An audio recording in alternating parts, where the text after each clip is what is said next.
2 ঘন্টা যাবত দাঁড়িয়ে আছি, 2 ঘন্টা 10টা থেকে সিরিয়াল, তাহলে হচ্ছে 6 ঘন্টা ওভার হয়ে গেছে। এখনো আপনাদের 200 লোক কেন হচ্ছে কাস্টমারকে প্রোডাক্ট দেওয়া হয়নি? অবশ্যই প্রোডাক্টের প্রতি স্যাটিসফাই সবাই, না হয়তো এরকম ভিড় হবে না। আমি তো লাইনে দাঁড়াইছি সকাল 11টা থেকে সাবু আপুর প্রোডাক্ট নেওয়ার জন্য। আসলে প্রোডাক্ট অনেক ভালো দেখে আমরা এত ভিড় করলাম এই জায়গায় এসে।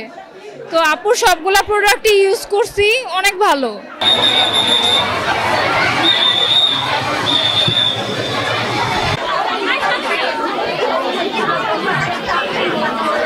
আমি আসলে এই মাত্রই এসেছি, বেশিক্ষণ হয় নাই, বাট এত ভিড় আমি তো ভেবেছি মানে কমে গেছে, এই জন্য এসেছি। এখন দেখি আরো ভিড় বেশি বাড়ছে।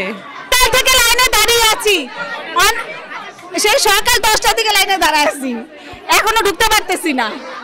অনেক ভালো প্রোডাক্ট গুলান, আর সাবু আপু অনেক আমরা ব্যবহার করছি, অনেক ভালো পাইছি। আর মূলত সাবু আপুকে মিট করার জন্য আমরা আসা, আর সাথে প্রোডাক্টও নেওয়া।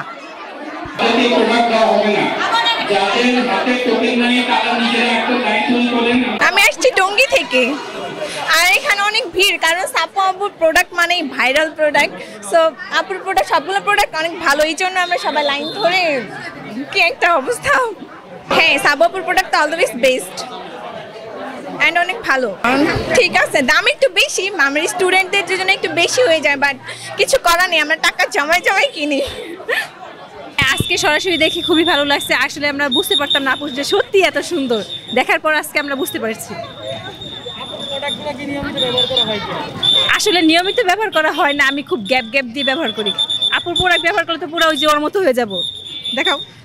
আচ্ছা, আমি কেমনি সুন্দর না? হ্যাঁ, লেবুর সুঘ্রাণ আরো বেশি, ত্বকের যত্ন আরো বেশি, চলে আরো বেশি। আপনার পকেটে কি বিদেশি না বাংলাদেশি?